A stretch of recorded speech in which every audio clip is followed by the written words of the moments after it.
Ok, estamos con cierre en el día de hoy de la entrega del práctico de Derecho Sindical. La clase de hoy vamos a agotar las 2 unidades de Derecho Sindical, o sea, lo que ya vimos la clase pasada, lo vamos a complementar. Y lo primero que vamos a hacer, porque tenemos el feriado del lunes y ya el miércoles tenemos el parcial, es chequear cuáles son los temas que van a entrar para que no nos quede ninguna duda. ¿Estoy bien? O sea, el otro miércoles tenemos el parcial, porque Lautaro puso cara de sorpresa, así como diciendo, ¿de qué está hablando? Sí, tenemos el otro miércoles el parcial. Y el otro, que es el primero, el recuperatorio. Así que, ¿hay alguna cuestión previa o entramos a ver qué unidades entran? ¿O alguno tiene alguna cuestión antes de eso? Yo tengo ¿No? dudas, pero por ahí de los temas del profe Cosentino, Bien, de los pero artículos.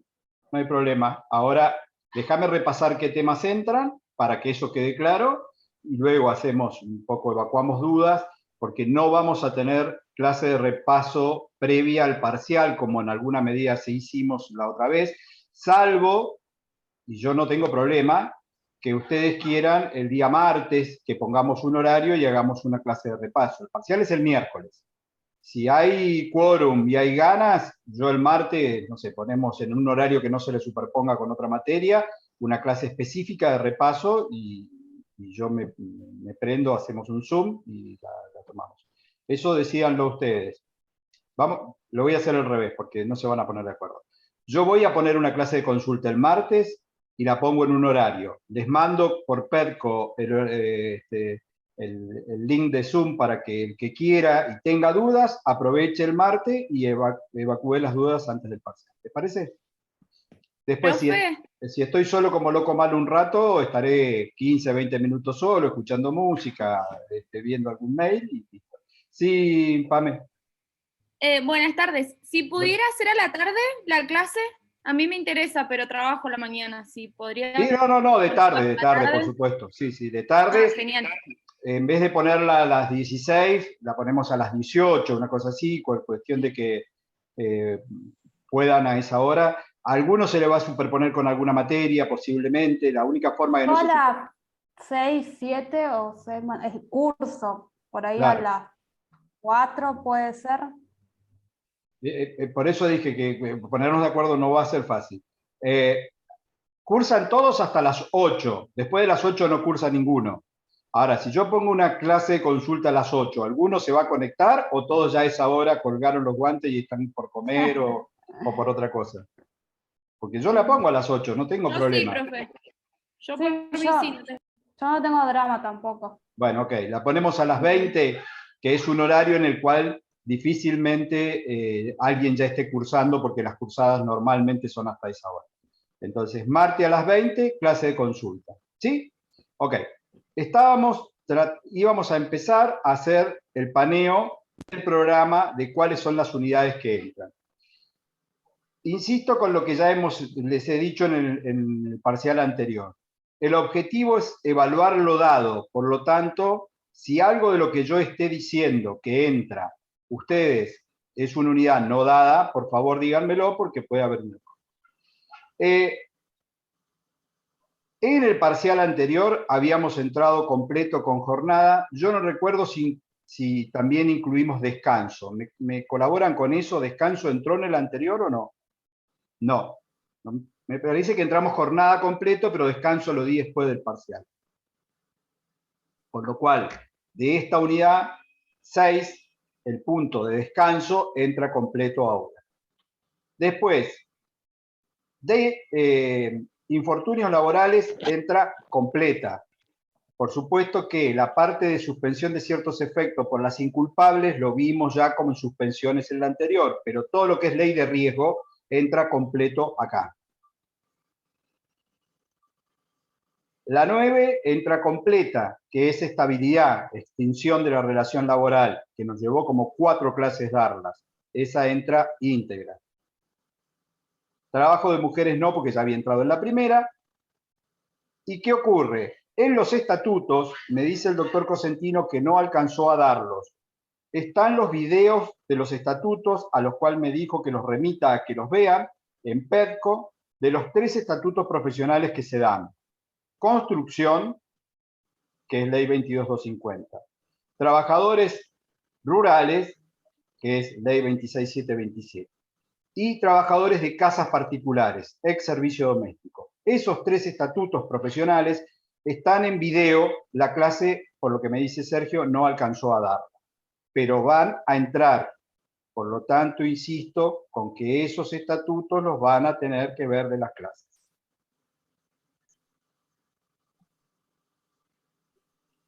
Ahora venimos con derecho colectivo, que es la que di la clase pasada más las de ahora, son la 13 y la 14 completa, lo que se dio en las 2 clases, y tengo entendido que dio una clase de seguridad social Ezequiel el día miércoles. Entonces, ¿no? No tuvimos clase, profe, o sea, estuvimos esperando, pero no, nadie se conectó. Ajá, tengo mal entendido que el día miércoles Ezequiel dio una clase, entonces. Seguridad social no vieron. No, profe. Ajá, No, entonces no entra, vamos a ser prácticos, no entra. Ok, repaso, para que no queden dudas. La unidad de jornada ya está dado, pero descanso entra en este parcial. Infortunios laborales, ley de riesgo, entra en este parcial. Extinción, entra en este parcial. Los 3 estatutos que les di, que están en los videos del doctor Cosentino, construcción, casas particulares y rurales o agrarios, más las 2 unidades de derecho colectivo.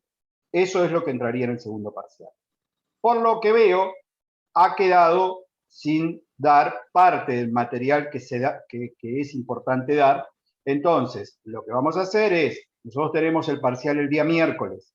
El día viernes vamos a dar clase y el otro lunes vamos a dar clase para terminar de dar los temas que no se han podido desarrollar. ¿De acuerdo? O sea que, por supuesto que clases como las que estamos dando, el que quiere participar, participa, y el que no participa, pero los temas me parece importante desarrollarlos. Entonces vamos a dar una clase de seguridad social y con los estatutos, más allá de que entren, que están en el video, yo voy a refrescar los estatutos, sobre todo para focalizar qué cosas son las más importantes de los 3 estatutos profesionales. Cuando los estudien, les sugiero que estudien comparativamente con los institutos de la ley contrato, o sea, ¿en qué se diferencia? Porque la pregunta que hagamos en un parcial va a tener que ver con eso. O sea, si el estatuto, por ejemplo, no duplica las licencias por enfermedad inculpable cuando hay cargas de familia, como sí lo hace la ley contrato, eso anótenlo y lo remarcan. O sea, porque de ese estatuto lo que vamos a preguntar es qué pasa con las licencias por enfermedad inculpable, si se duplican o no por cargas de familia. Lo pongo como un ejemplo puntual, pero para ayudarles a cuando los estudien, los estatutos, algunos son 50 artículos, otros un poco más, pero por ahí los van a leer y van a ver que hay cosas que son exactamente igual que la ley contrato de trabajo. La jornada, los trabajadores rurales de la ley 26727, yo ya se los conté, tienen una jornada de 44 en vez de 48. Bueno, ese es el dato de ese estatuto, que los trabajadores rurales tienen una jornada menor a la ley de jornada 11.544. Focalícense en esos puntos. Construcción, no tiene estabilidad, tienen la libreta de fondo de desempleo, cese laboral. Eso es lo importante, ver cómo funciona esa libreta. Bien, ¿dudas? Todas. No, dudas respecto de qué entra y qué no entra. Duda de la Yo por materia. ahí, con la ley de riesgo de trabajo, Sí. ¿qué artículos entraban? Eso es el tema del profe Consentino, ¿no? ¿Qué artículos entran? Todo, porque entra la ley completa. Está desarrollada íntegramente. La ley, las modificaciones, los decretos. Lo que sí pueden encontrar algún material de soporte. Yo en su momento había colgado, no sé, Sergio, si les dio algún tipo de gráfica actualizada sobre, porque es la 24557, la gran complejidad que tiene es que ha sido modificada de manera inorgánica. Entonces, hay cuestiones que van para un lado, para otro, según la reforma, según el decreto, topes pasaron a ser piso, entonces hay algunos gráficos de autores, yo no sé si Sergio le sugirió algún material específico, que sirven como ayuda a memoria visual para poder saber y ordenarse en qué es lo que está vigente. ¿Mm? Para saber qué es el RIPTE, qué implica el RIPTE, el IBM, cómo se calcula el IBM, esos son los datos importantes. ¿Bien? Si estamos con esto de qué entra, vamos a arrancar la clase para poder dar lo que nos falta de derecho colectivo. Recuerden, me imagino que ya los que han querido han participado y han colgado, que el práctico cierra a las 18 horas y va a estar corregido, por supuesto, el práctico durante el fin de semana para que ustedes el día martes ya sepan quiénes tienen el práctico aprobado, así toman los créditos si fuera necesario para el parcial. Igual que hicimos en el primer parcial con el práctico sobre remuneración, vamos a hacer ahora con el práctico de derecho sindical. Quien lo haya aprobado tiene 3 respuestas correctas, o sea, tiene 6 puntos como crédito, entonces eso le puede eventualmente ayudar si no le alcanza para tener aprobado. ¿Ok? Vamos, entonces, vamos a ir a la parte, vamos a tratar de ponernos en tema nuevamente, porque ya pasaron unos días desde la clase anterior. Déjenme un segundo, no voy a compartir por el momento, voy a compartir. Cuando arrancamos con la clase de Derecho Colectivo, la clase pasada, les comenté que hay 3 disposiciones legales básicas que son las que tenemos que abordar en esta parte de la materia. La ley 23.551, que es la ley de asociaciones profesionales, que ya empezamos a ver y que avanzamos en lo que más me interesa y ahora lo vamos a reflejar.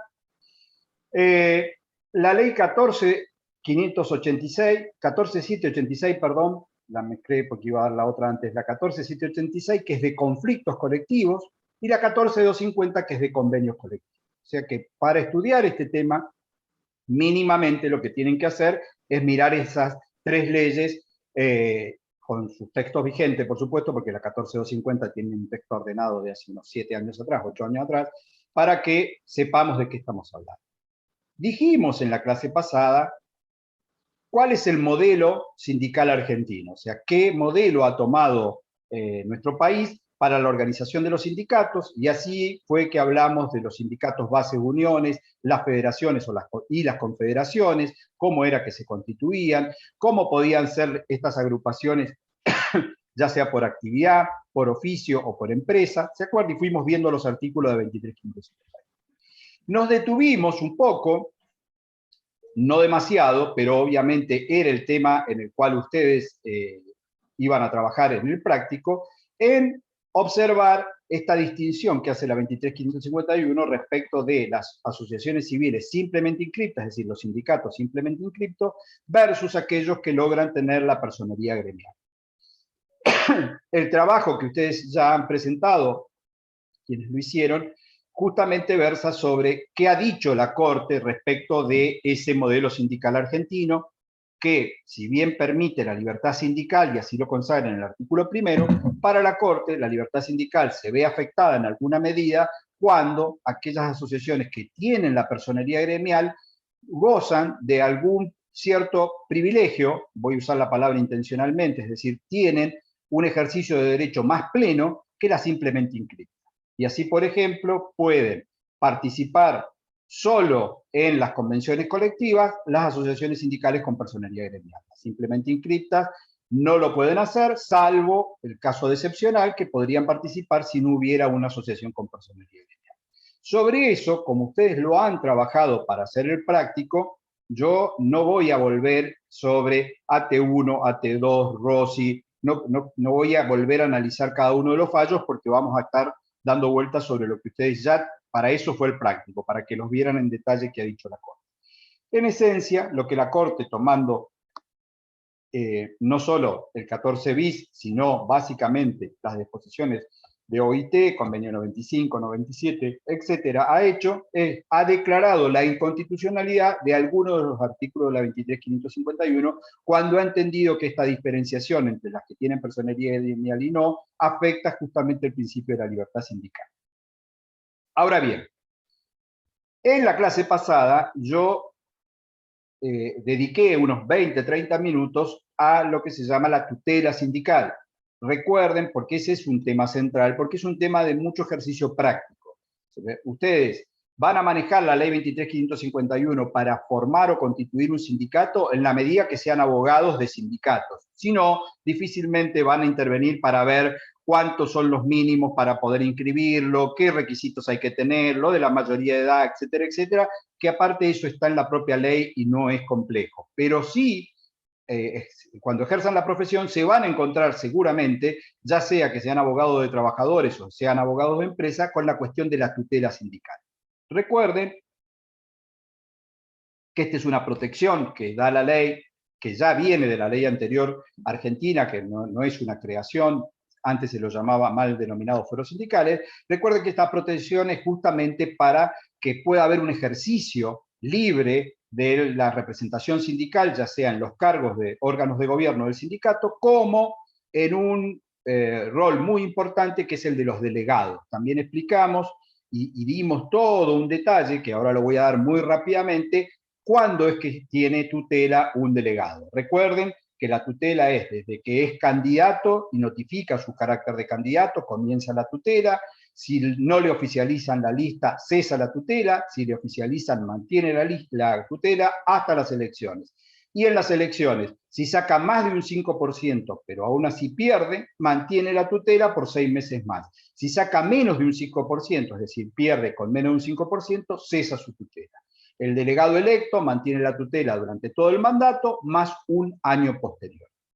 ¿Qué fue lo que en la clase pasada no terminé de explicar y no dije, y por eso he repasado rápidamente? Dije que la tutela consiste en que esta protección, para poder aplicarle una suspensión, modificar las condiciones laborales o despedirlo, hay que hacer un trámite judicial de exclusión de tutela. Un trámite sumarísimo, dice la ley, por ante la Cámara de Trabajo en el caso de Río Negro o los juzgados laborales en el caso de Río Negro.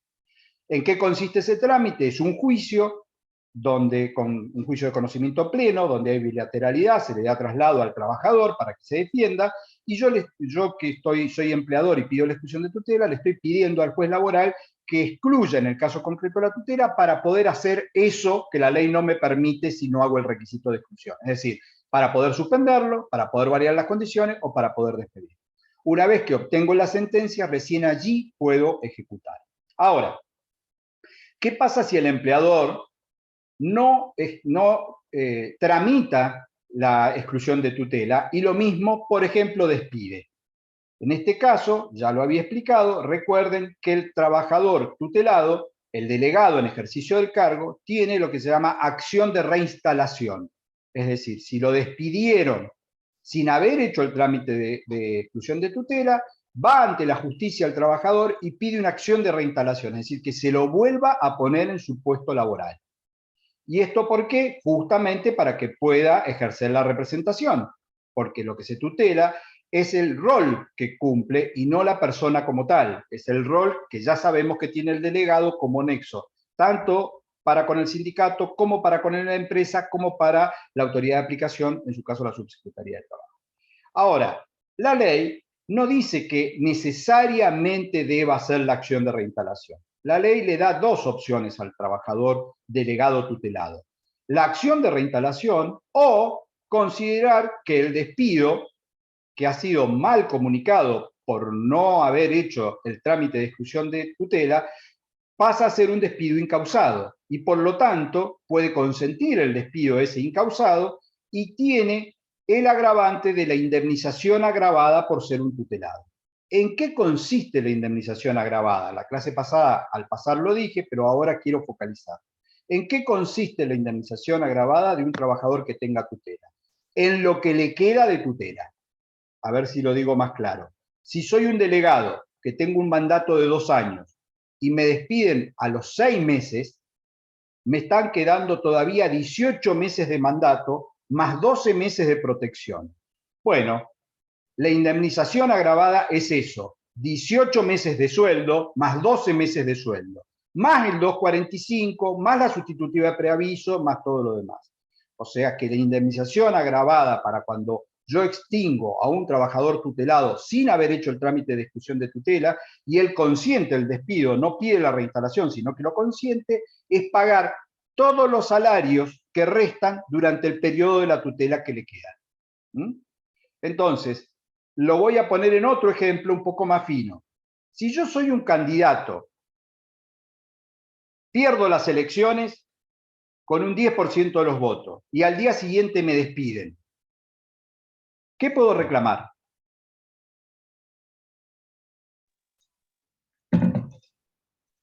Qué buena Puede que sea pregunta. lo mismo. ¿Y qué sería lo mismo? Y lo que estaba explicando de la indemnización agravada, porque por más que, o como tuvo más del 5%, igualmente mantiene la tutela por 6 ¿Por meses. cuánto?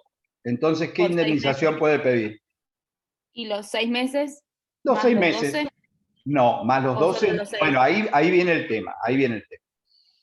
El que tiene los 12 es el electo, que es lo que dura el mandato más 12 meses más. El no electo tiene una tutela de 6, nada más.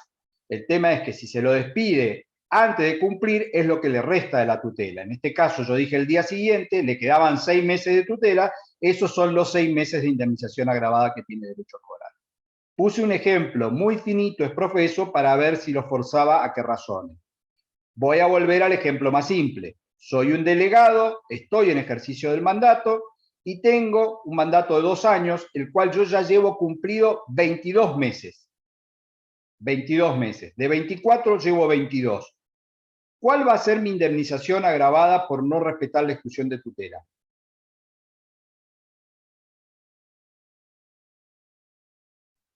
¿14 meses? Evangelina, 14. ¿Alguien la acompaña a Evangelina o la dejamos sola? Fue la única que se jugó. Bueno, Pamela vota positivo, su voto es no negativo, pero es sí positivo. Ok, los 2 que te faltaban, más los 12 meses que tiene de protección el trabajador delegado en ejercicio de mandato. ¿Se entendió? Entonces, quiero ser contundente con esto. Si soy un trabajador que goza de tutela sindical, el empleador no puede ni suspenderme, ni variarme las condiciones, ni despedirme, aún con causa, porque para hacer cualquiera de esas 3 cosas, necesariamente tiene que hacer el trámite judicial de exclusión de tutela. Hasta ahí estamos, ese es un concepto. Voy a precisar algo. Dije, no puede suspenderme. Hay alguna discusión que, ¿qué ocurre si en vez de suspenderme, por ejemplo, me aplico un apercibimiento? Ya saben ustedes la diferencia entre el apercibimiento y la suspensión. En el apercibimiento no hay una afectación salarial, porque es el tirón de oreja, pero yo sigo trabajando. En cambio, en la suspensión hay una afectación patrimonial porque no cobro los días que estoy suspendido. Alguna jurisprudencia, les diría que mayoritaria, entiende que tampoco se lo puede apercibir, porque si bien la ley dice suspender, el concepto es que no se lo puede sancionar. ¿Por qué? Porque es una forma de amedrentar al delegado que está ejerciendo o aquel que tiene un cargo sindical, que yo, por frente a cualquier situación, lo aperciba. Entonces, para esa jurisprudencia, que insisto, puede ser considerada mayoritaria, aún para percibir, yo debería iniciar el trámite de exclusión de tutela. En la práctica esto no se da, porque como el apercibimiento es una sanción casi inocua, cuando se lo apercibe a un delegado, por ejemplo, bueno, el delegado puede que lo rechace y la cosa queda ahí y nada más, pero el empleador no hace un trámite judicial para aplicar un apercibimiento. Debería ser una situación muy particular para que se tome el trabajo de llevar adelante un trámite que, como ya dije, más allá de que sea vía sumarísima, tanto en la provincia de Río Negro y Neuquén, termina demorando de 1 año a 2 años el trámite de exclusión de tutela. En la mayoría de los casos, cuando yo termino la exclusión de tutela, muchas veces el delegado ya no está tutelado, ya terminó su mandato y terminó el año posterior, con lo cual le viene abstracta la exclusión de tutela que se me confiere. Pero bueno, refuerzo el concepto. Hago el trámite de exclusión de tutela, obtengo la autorización judicial, aplico la suspensión o aplico el despido o aplico la modificación de las condiciones. Si no lo hiciera, el delegado en ejercicio del mandato puede pedir la acción de reinstalación, es decir, volver a su puesto. Aquí también hay otro tema. Si yo no soy un delegado en ejercicio del mandato, por ejemplo, si yo soy un candidato no electo o un delegado que terminó el mandato, ¿puedo pedir la acción de reinstalación? ¿Qué opinan?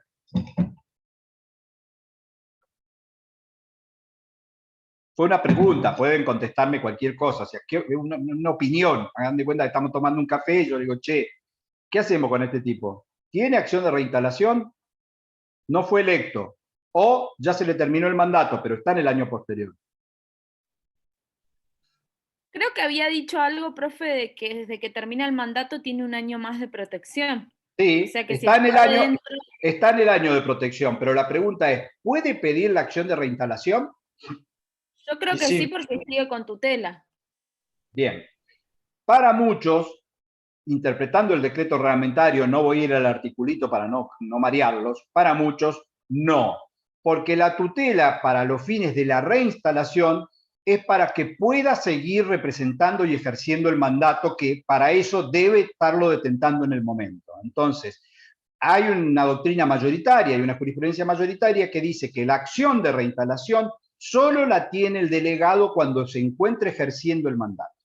Si ha perdido o si ha terminado el mandato, lo que le queda es la indemnización agravada por no haber respetado la tutela, pero no la reinstalación en principio, porque el objeto de la reinstalación es que no se lo, es que procurar que no se le impida llevar adelante esa representación activa que tiene con sus compañeros.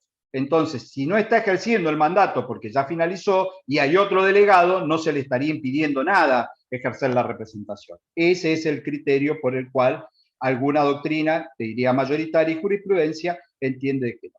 Facundo me dice, de tener un inconveniente real con un delegado es imposible hacer algo. Esto, Facu, me suena mucho a mis clientes. Yo no sé si alguna vez lo he contado, porque me repito todos los semestres, yo soy abogado laboralista exclusivamente de empresas. Yo no hago asesoramiento de trabajadores ni de sindicatos. Entonces, mis clientes que tienen esta reflexión muy parecida a la de Facundo. Entonces, nunca se puede hacer nada con un delegado. La respuesta es no. No es que no se pueda hacer nada. Sí se puede hacer, pero hay que instrumentar el procedimiento de exclusión de tutela. O sea, si el delegado incumple con algo severo, hay que hacer la exclusión de tutela, hay que llevarla adelante, y de hecho en la práctica se tramitan muchas exclusiones de tutela. Yo he tenido, desde que está la vigencia de la ley, no sé, a lo mejor unas 20, 30 exclusiones de tutela. En algunos casos para suspender y en otros casos para despedir. Entonces, es cierto que para el empleador genera cierto desánimo decirle, che, bueno, pero para hacer esto le vamos a tener que hacer un juicio. No, pero, bueno, pero mírenlo al revés. Es la única forma en que también la ley le confiere determinada protección a quien se está exponiendo, porque es el que está llevando adelante los reclamos, es el que está muchas veces haciendo las peticiones para con el empleador, yendo a la subsecretaría de Trabajo a pedir que venga una inspección porque no se cumple con las normas de seguridad e higiene. Entonces, por eso es que la ley le ha dado esa protección. Bien, ¿alguna duda de esto? ¿No? Ok. Entonces, ya tenemos dentro de la 23.551, los nudos son cómo se pueden organizar los sindicatos, qué tipo de sindicato existen, qué diferencia hay entre simplemente inscripto y con personería gremial, la tutela sindical, que es todo el rol que acabamos de hablar de los delegados, y un último tema que está al final de la ley, no la voy a poner para panear artículos porque nos vamos a perder mucho, es lo que se llama la famosa prácticas antisindicales. ¿Qué es esto? Y que a veces se la mal denomina o se la utiliza como frente a cualquier conducta que el empleador tenga, se denuncia esto es una práctica antisindical. En realidad, lo que la ley pretende es tipificar determinadas conductas. Aquí se asemeja más a una norma de tipo penal, es decir, describe específicamente cuáles pueden ser consideradas prácticas antisindicales y la consecuencia de poder comprobar y de que se dé una práctica antisindical es una sanción económica, es una multa para el empleador que tenga una práctica antisindical. ¿Y en qué consiste o cuáles son esas conductas prohibidas que son consideradas por la ley como práctica antisindical? Van a ver que son varios los incisos que tiene la norma, pero vamos a los más importantes como para que ustedes tengan una noción. Por ejemplo, está prohibido solventar económicamente a un sindicato en perjuicio de otro. O sea, el empleador no puede solventar a un sindicato, no puede bancar, como se diría en la jerga, a uno de los sindicatos si hubieran dos o más. ¿Por qué? Porque esto obviamente atentaría contra la libertad sindical. El empleador no puede tener conductas que sean prohibitivas del ejercicio de los derechos sindicales, como por ejemplo prohibir la afiliación a un sindicato. El empleador no puede obligar la afiliación a un sindicato, porque también atentaría con el derecho de la libertad sindical. ¿Me siguen cuál es la línea? Ahora, en esa línea, no toda conducta es considerada una práctica sindical, antisindical, sino que solo aquellas que están en los incisos tipificadas son consideradas prácticas antisindicales. Este es el concepto que quiero que se queden, después van a la ley, ven cuáles son los incisos, por supuesto que yo no va a haber una pregunta que diga deme 10 prácticas antisindicales, es para que tengan la idea y también saquen un poco el mito, porque no sé si lo han escuchado, pero suele ser muy común que cuando hay algún tipo de conflicto entre el empleador y aún cuando es el propio Estado, el empleador y los sindicatos, dice, esto es una práctica antisindical. Bueno, para que lo sea, tiene que cumplir con uno de los incisos de la ley, si no, no es, y los incisos son muy específicos. Bien. Cierro 23.551 con esto. Ese es el paneo que quiero que tengan de la ley y esos son los temas centrales junto con el decreto reglamentario. Quiero pasar ahora a otro gran nudo de derecho colectivo que tiene que ver con los conflictos colectivos. ¿Por qué? Porque si bien yo les he mencionado que hay otra ley que es la 14250 de convenios colectivos, los convenios colectivos van a ustedes interiorizarse de lo que dice la norma y cómo es que se celebran si participan de manera activa en un sindicato o en una asociación de empresas. Si no, difícilmente van a ejercer en la profesión cómo es la génesis de un convenio colectivo. Pero en los conflictos sí les va a tocar intervenir. Entonces vamos a definir claramente, primero que nada, ¿qué opinan ustedes? ¿Cuándo hay un conflicto colectivo? ¿Qué se les ocurre?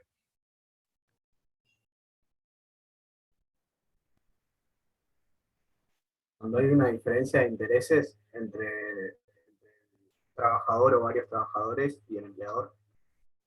Lo de Santi es bastante aproximado ya casi a una definición, ¿no? Si se le acaba de ocurrir, el tipo está funcionando muy bien, está brillante. Si ya lo leyó, es porque ya lo leyó, entonces tiró la palabra justa. A ver, alguien que no haya leído nada o que no sea tan brillante como Santi, ¿qué se les ocurre? ¿Cuándo hay un conflicto colectivo?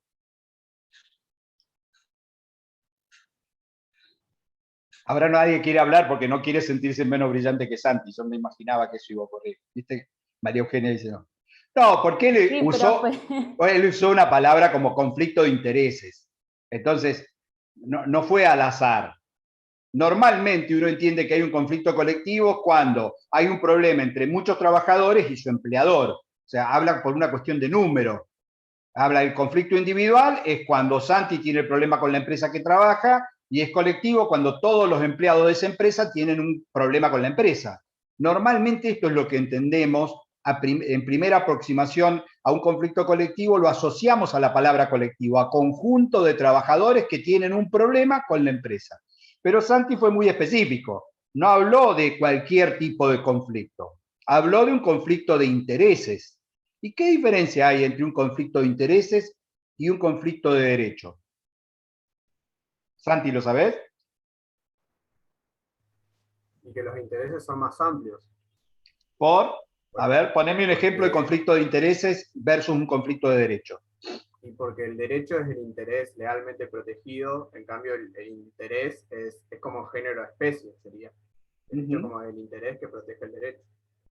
¿Y cuál sería un conflicto de intereses para vos en un conflicto colectivo? Un ejemplo. Un conflicto salarial. Bien, típico conflicto de intereses.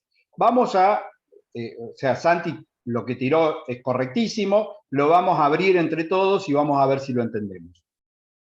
Si yo lo que pretendo es que me paguen el sueldo, después del cuarto día, que la mora es automática, porque ya sabemos que los mensualizados cobran al cuarto día hábil, y pasó el cuarto y no me pagaron, no tengo un conflicto de intereses. Porque yo no tengo una cuestión a discutir. Lo que tengo es un conflicto de derecho. Hay mora, págame el sueldo. Entonces, si lo que me deben es el sueldo y yo como tal ejecuto algún tipo de medida ¿estoy en presencia de un conflicto colectivo? En términos generales, la gente dice sí, le deben el sueldo a toda la empresa, entonces van a hacer un paro y hay un conflicto colectivo. En términos técnicos, no. Porque allí no hay un conflicto de intereses, sino que hay un conflicto de derecho. Me deben el sueldo, al cuarto día no me lo pagaron, mora automática. Ahora, si lo que pretendemos es un aumento salarial, y en función de que pretendemos un aumento salarial, hacemos algún tipo de medidas, como por ejemplo, una sentada al ingreso del establecimiento, un quite de colaboración, lo que se denominan de manera genérica medidas de acción directa, entre las cuales está la huelga y el paro, que es la más característica, la que ustedes seguramente conocen. Entonces ahí sí puedo estar en un conflicto colectivo, porque la propia ley 14786 define y entiende que el conflicto para ser colectivo debe ser de intereses. ¿Y esto por qué? Porque si el conflicto es de intereses, puede intervenir la autoridad de aplicación, que es el Ministerio de Trabajo, porque la propia ley 14786 regula cómo es el procedimiento que hay que seguir adelante cuando se da un conflicto colectivo. Pero si el conflicto es de derecho y no es de intereses, ¿quién es el órgano competente para intervenir? ¿Quién va a dirimir la cuestión de derecho? El juzgado laboral o la Cámara de Trabajo, es decir, el juez laboral competente. ¿Se entiende esta diferencia? Va de vuelta. Si el conflicto es de intereses, y vamos a ver qué otra característica tiene que tener aparte. Si el conflicto es de intereses, puedo estar en presencia de un conflicto colectivo, si se dan otros requisitos. Y si es un conflicto colectivo, quien interviene en primera instancia es la autoridad de aplicación. La propia ley 14786 le da al Ministerio de Trabajo de la Nación y a su vez por delegación a la Subsecretaría de Trabajo la intervención cuando hay un conflicto de intereses. Ahora, si el conflicto no es de intereses, sino que es un conflicto de derecho, quien debería intervenir es la justicia laboral. Porque yo lo que estoy pidiendo es que se resuelva una cuestión jurídica. Por ejemplo, que se interprete cómo se paga la zona en el convenio colectivo de comercio. Si se paga sobre el básico, si se paga sobre todo, cuál es el porcentaje de zona. Es una cuestión de derecho.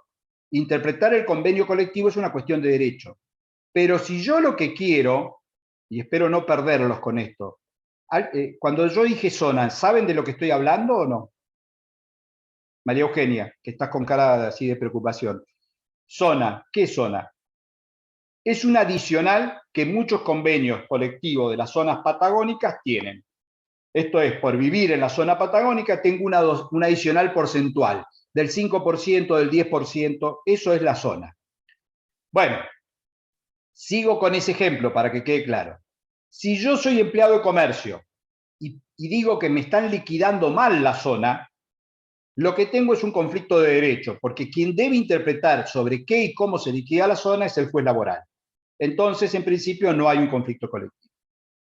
Pero, si nos juntamos todos con participación del sindicato y lo que pretendemos es que la zona que está en el 5% en el convenio colectivo vaya al 20%, ahí ya tenemos un conflicto de intereses, porque lo que estamos pretendiendo es modificar una disposición convencional. El convenio colectivo dice el 5, yo quiero el 20. Este ejemplo que les estoy dando no es ficticio, es un ejemplo real. Para los trabajadores de comercio, durante mucho tiempo y en muchas de las actividades de Neuquén, están procurando lograr que la zona que el convenio colectivo 130.75 tiene para nuestra zona en el 5%, vaya al 20%. La solución sería que el convenio colectivo lo modifique, pero los paritarios del convenio colectivo, cada vez que se juntan, no modifican la zona. Entonces, ¿qué ocurre? Hay conflicto de intereses. Cada tanto y en determinadas empresas, los trabajadores, con el aval del sindicato, realizan medidas de acción directa procurando se incremente la zona. Si eso pasara, estoy en presencia de un conflicto colectivo y como tal, debo aplicar la 14786. Es decir, debe intervenir la autoridad de aplicación y ahí vamos a ver qué es lo que puede hacer la autoridad de aplicación. ¿Se entendió la diferencia? ¿Ok? Bien. Pero yo dije que no basta. Profe, Sí, escucho. ¿puede explicar de nuevo lo de zona? Que Bien. me perdí. La zona es conceptualmente un adicional que varios convenios colectivos tienen, reconociendo que, estoy hablando de convenios colectivos de alcance nacional, ¿no? Reconociendo que en determinadas regiones del país es más caro vivir, para decírtelo de una manera muy, muy simple. Entonces, la región patagónica es una zona que se ha considerado históricamente como más cara para vivir, por el costo del traslado que tienen los productos, etc. Entonces, un convenio colectivo como el de comercio, de empleados de comercio, que es un convenio nacional, reconoce a los trabajadores de la zona patagónica un adicional de un 5% de zona. Y así lo dice el convenio colectivo.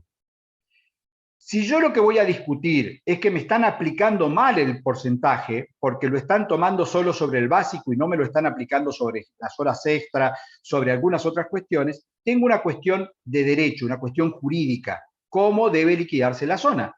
Y eso es un conflicto de derecho. Si es un conflicto de derecho, lo tengo que llevar al juez en turno laboral para que sea él el que lo dirima.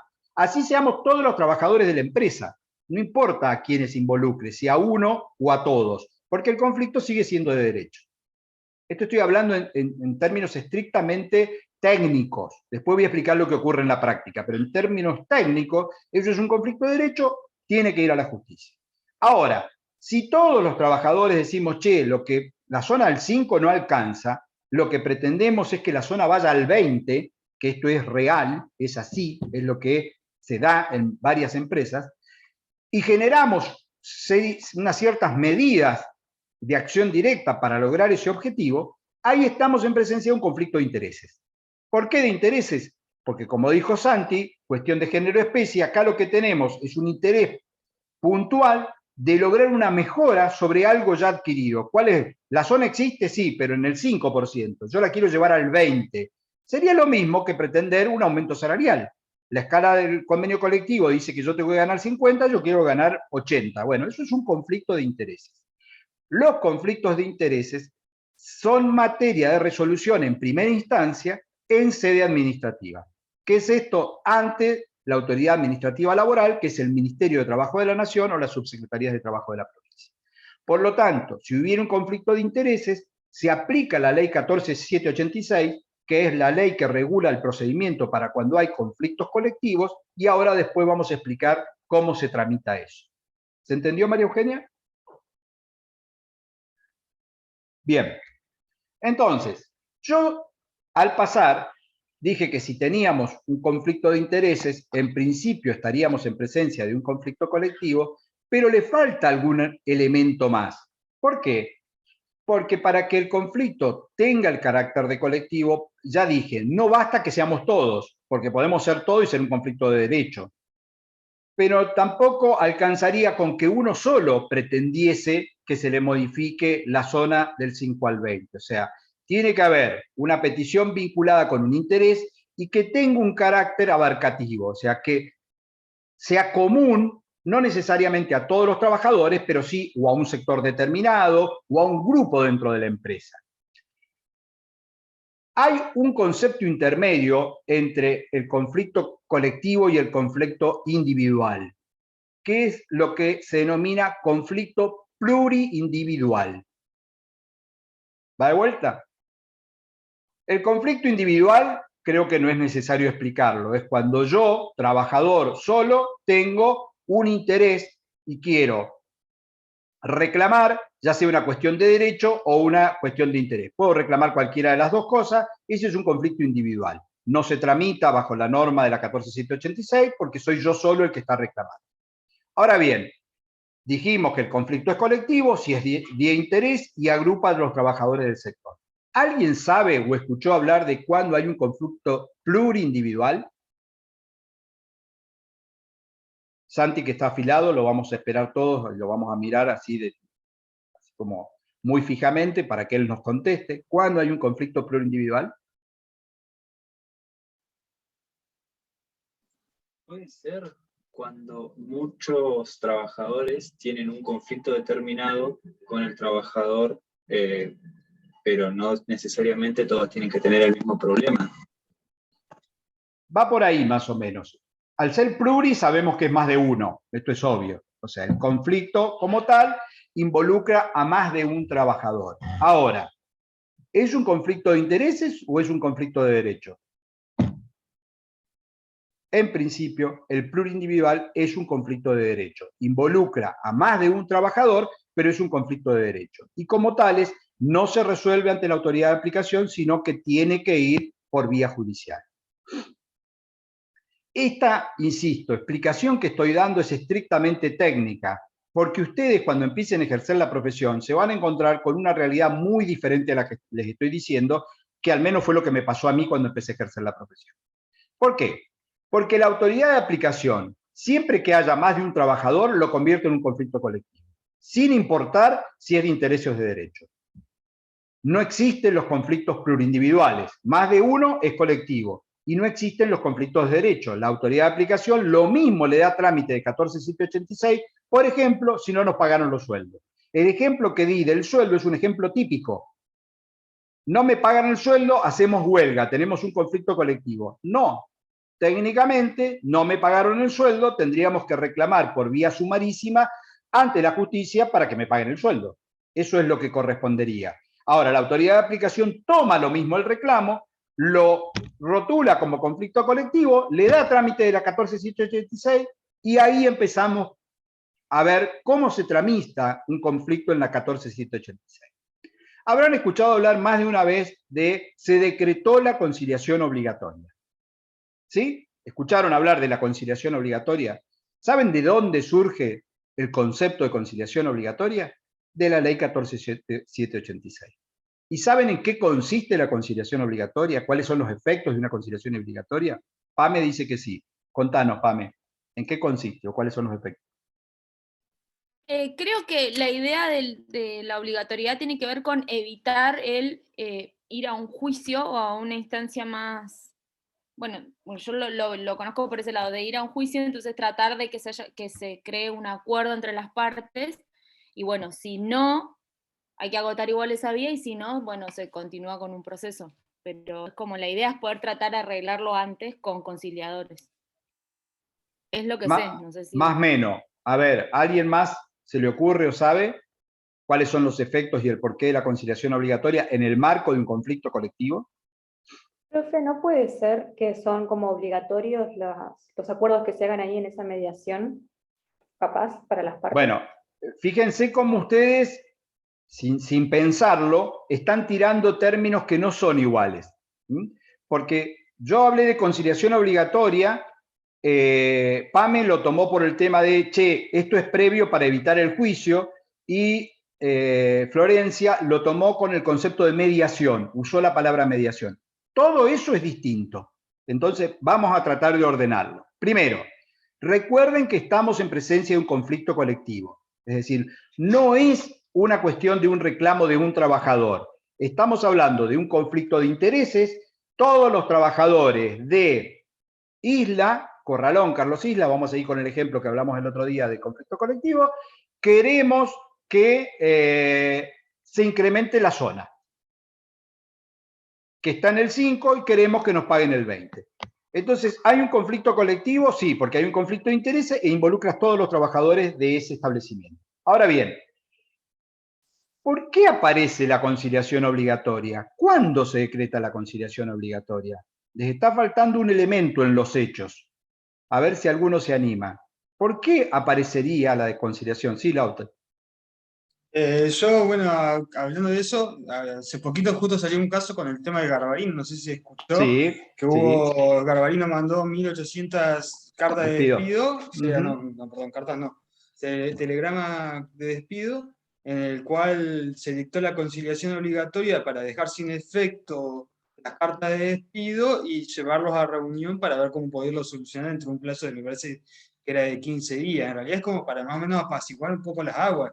La conciliación obligatoria. Bueno, ahí Lauti usó un concepto muy jurídico que es apaciguar las aguas, digamos, un tema técnico 100%. Entonces, ¿por qué las aguas no estaban apaciguadas? ¿Qué es lo que había? ¿Por qué había? ¿Qué es lo que presume la necesidad de una conciliación obligatoria? Presume la existencia del conflicto, porque si no, ¿para qué decretaría yo la conciliación obligatoria? No solo la existencia del conflicto, sino que alguna de las partes ha tomado alguna medida en torno a ese conflicto. Lo voy a poner en el mismo ejemplo de la zona. Los empleados del Corralón Carlos Isla quieren un 20% de zona. Y le hacen una nota a la empresa y le dicen, che, queremos un 20% de zona. La empresa le contesta y dice, no, yo voy a pagar el 5%.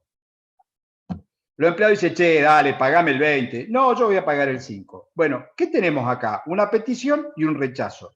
¿Cuándo aparece el conflicto como tal? ¿Qué va a demostrar que existe un conflicto y por qué va a tener que intervenir la autoridad de aplicación y por qué voy a usar la conciliación obligatoria? Porque alguna de las partes, como en el caso de Garbarino, Garbarino despidió, pero en este conflicto, que estoy pidiendo el 20%, para lograr mi objetivo voy a tener que tomar alguna medida, porque si yo le sigo mandando papelito y él me sigue contestando con papelito y no avanza en nada la cosa, ¿qué van a hacer? La asociación sindical en este caso, y va a decir, bueno, che, vamos a empezar un plan de lucha. ¿Y en qué consiste el plan de lucha? Vamos a ir tomando alguna medida de acción directa. ¿Y en qué consiste la medida de acción directa? Y tenemos un abanico de posibilidades. Podemos empezar con un quite de colaboración, terminando el horario y diciendo, no, nos quedando a hacer horas extra. Podemos empezar con un trabajo a reglamento y diciendo, no, yo en mi sector soy cajera y hago nada más que esto, no ordeno aquello. Podemos ir tomando distintas medidas de acción directa. Esas medidas de acción directa son las que evidencian ya la existencia del conflicto. Porque antes era una petición rechazada. El conflicto va a aparecer cuando alguna de las partes tome alguna medida. Entonces, si los trabajadores empiezan con esta medida y el empleador lo suspende o lo despide por no haber acatado las órdenes que le doy, obviamente el conflicto se desató. O si la asociación sindical resuelve una huelga y directamente no se trabaja y está parada toda la planta o todo el establecimiento. ¿Qué es lo que hay? Un conflicto colectivo que se ha desencadenado a través de una medida de acción directa o una medida del empleador. Por eso es que aparece recién allí el procedimiento de la 14786, cuando el conflicto colectivo se ha evidenciado y eso es lo que regula la norma. Dice, como dijo Lautaro, que la autoridad de aplicación puede resolver la conciliación obligatoria, que esto implica volver al estado anterior a la situación del conflicto. Si los trabajadores estaban de paro, deben levantar la medida de acción directa, y si el empleador había tomado alguna decisión, ejemplo Garbarino, los despido, quedan sin efecto los despidos, es decir, retrotraigo al estadio anterior a que el conflicto apareciera, y tengo un plazo que la ley da de 15 días, ¿para qué? Para que las partes se sienten en la mesa de la autoridad de aplicación, Ministerio de Trabajo, Secretaría de Trabajo, Subsecretaría de Trabajo, y procuren resolver el conflicto. Procuren llegar a un acuerdo. Busquen de qué manera, con la intervención mediadora, sin ser una mediación de la autoridad de aplicación, procuren llegar a resolverlo. Entonces, no es como dice Pame, es esto para evitar el juicio. No, el conflicto colectivo se evidencia en alguna medida concreta y recién allí, cuando se evidenció, interviene la autoridad de aplicación y puede resolver lo que se llama conciliación obligatoria, que es frenar todo, volvamos al estado anterior, vengan, siéntense y vamos a discutir cómo resolvemos esto. Si el plazo no fuera suficiente en los 15 días, porque las partes se encuentran negociando con posibilidades de acordar, se puede prorrogar 10 días más. Terminado el plazo de la prórroga, o en la prórroga inicial, pueden existir dos cosas. Hay dos caminos posibles. Uno, que se logre un acuerdo.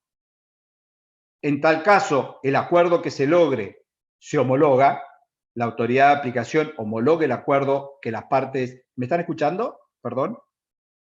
Pues tenía un zumbido en la lectura. Entonces, opción 1, se logró un acuerdo. Perfecto. ¿Qué es esto? Frente al conflicto que teníamos, las partes, con la intervención de la autoridad de aplicación en el sentido de ofrecernos el lugar y de permitirnos que negociemos, llegamos a un acuerdo. Ese acuerdo debe ser homologado por la autoridad de aplicación. Cuando la autoridad de aplicación lo homologa, tiene el mismo efecto que un convenio colectivo, es decir, es erga omnes para todos los que han sido alcanzados, en este caso todos los trabajadores de la empresa, todos los trabajadores comprendidos en ese convenio colectivo.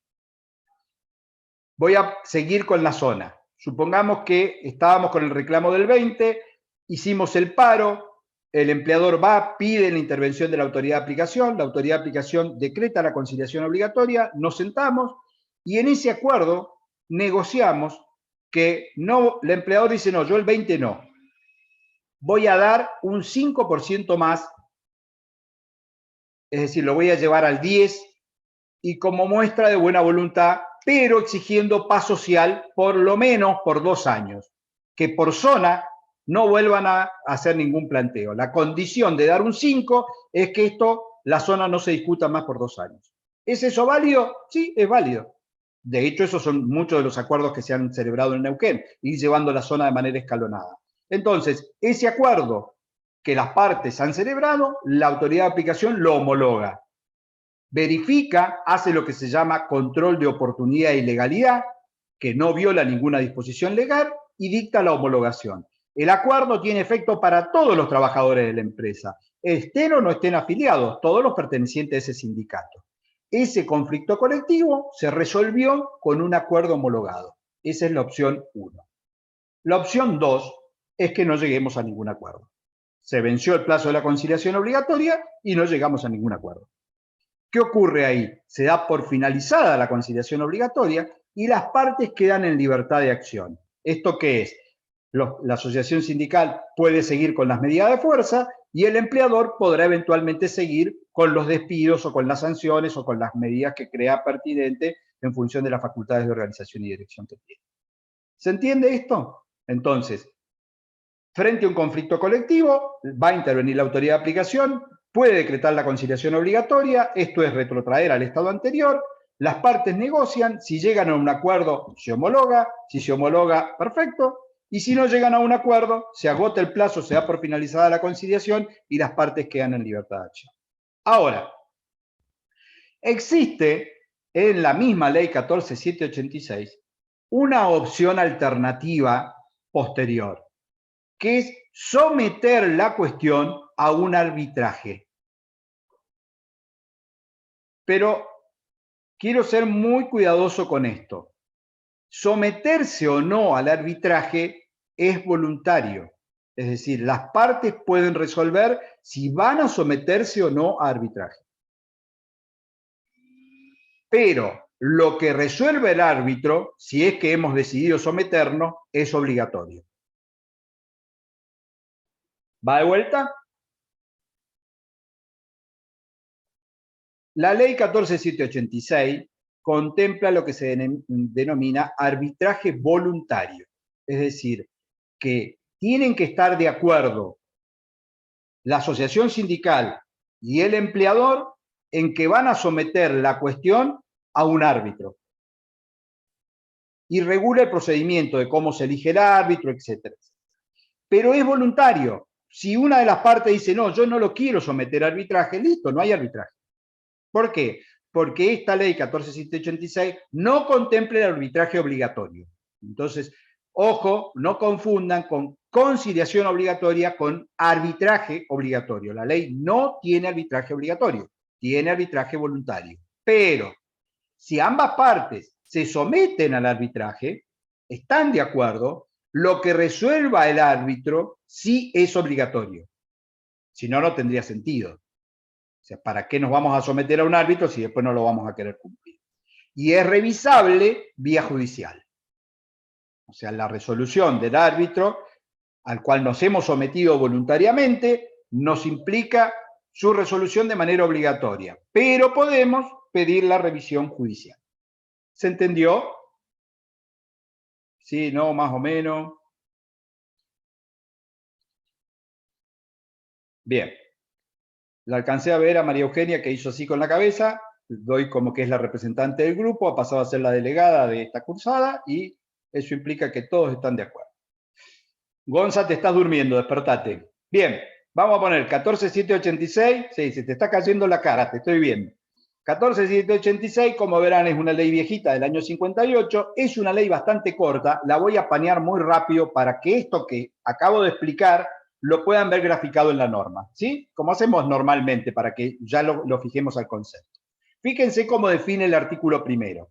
Los conflictos de intereses, ¡pum!, fue lo que tiró el compañero cuando arrancó a definir conflicto colectivo.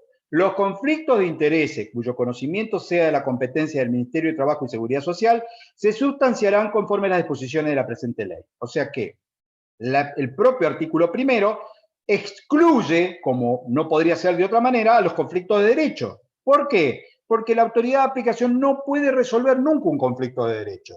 Porque la interpretación de una norma, de un convenio colectivo, de un acuerdo, es pura y exclusivamente de los jueces laborales. Y esto es un terrible error, muchas veces, que les va a pasar en la profesión, que la parte o las partes presionen y digan que no, que resuelva la subsecretaría. La subsecretaría no resuelve nada si es un conflicto de derecho. No puede, porque no podría obligarme a mí, empleador, o obligarme a mí, trabajador, con una supuesta interpretación de la norma, porque el único que puede interpretar la norma es el juez. ¿Sí? Eso entonces, ABC de los conflictos. Tiene que ser un conflicto de intereses. Suscitado un conflicto que no tenga solución entre las partes, aquí estoy en lo que ya expliqué del segundo paso. Si yo te pido y vos me negás, te pido y me negás, pero no pasa nada, te pido y me negás, esto puede ocurrir normalmente. Ahora, fíjense que dice que no tenga solución entre las partes, cualquiera de estas deberá, antes de recurrir a las medidas de acción directa, comunicarlo a la autoridad administrativa para formalizar los trámites de la instancia obligatoria de conciliación. La norma exige que antes de tomar medida de acción directa se le dé participación a la autoridad de aplicación. Por eso es que los sindicatos, antes de resolver una huelga o cualquier medida de acción directa, inician un reclamo ante la autoridad administrativa. Van a la subsecretaría, piden una audiencia. No estamos en un procedimiento de conciliación obligatoria, estamos en una audiencia voluntaria. ¿Para qué? Para hacer el reclamo. Y cuando no avanzan, porque no les dan lo que están pidiendo, ahí notifican de que van a tomar medidas de acción directa. Cumplen con el artículo 2. Le dan un previo aviso. Y después la autoridad de aplicación será la que resolverá o no intervenir y resolverá o no la conciliación obligatoria. 3. La autoridad de aplicación estará facultada para disponer la celebración de las audiencias que considere necesaria para lograr un acuerdo. Cuando no logre avenir a las partes, podrá proponer una fórmula conciliatoria y a tal fin estará autorizada para realizar investigaciones, recabar asesoramiento de las reparticiones públicas o instituciones privadas y en general ordenar cualquier medida que tiendan al más amplio conocimiento de las cuestiones que se ven. Entiendan que es potestativo y que es orientativo. Lo que pide la autoridad de aplicación no es obligatorio, es muchas veces para colaborar en la resolución del conflicto, pero así debe ser entendido. No es como que puede, no lo va a dirimir, no lo va a resolver, sino que va a intervenir colaborando. Si la fórmula conciliatoria propuesta o las que pudieran surgirse en sus reemplazos no fueren admitidas, el mediador invitará a las partes a someter la cuestión al arbitraje. Observen esto, invitará a someterse al arbitraje. No es obligatorio, es voluntario, porque si no, directamente diría la ley que se deben someter al arbitraje. No admitiendo el ofrecimiento, se dará a publicidad un informe que contendrá la indicación de las causas del conflicto, un resumen de las negociaciones, la fórmula de conciliación propuesta y la parte que propuso, si la aceptó o la rechazó. Es decir, una síntesis de qué ha venido el conflicto y cómo es que ha terminado sin acuerdo. Esto en la práctica no se hace nunca.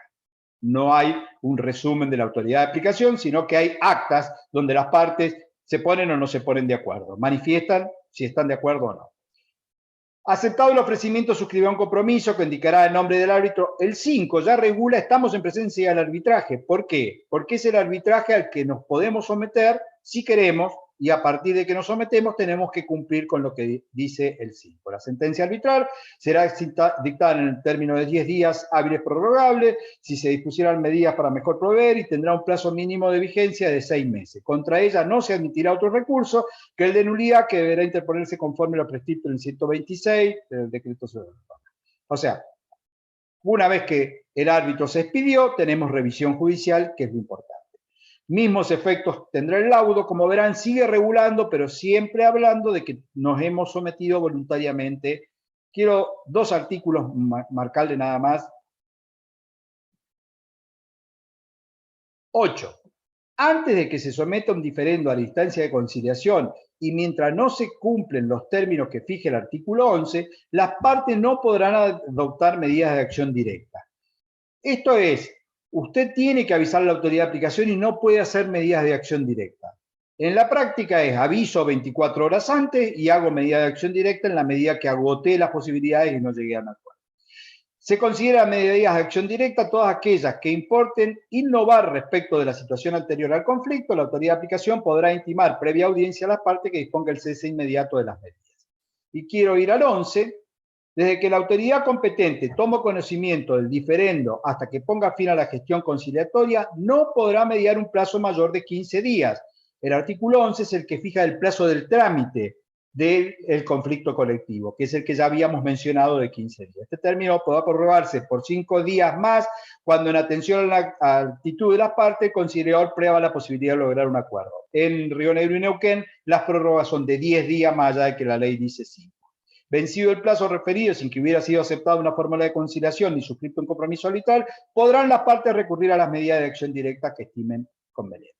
Esto, la ley termina acá, es una ley muy corta, es lo que más me importaba reflejarles de la 14786. Pero nos está quedando un tema que es muy importante, que deriva de esta ley al pasar, que es qué son las medidas de acción directa y qué ocurre con los efectos de las medidas de acción directa.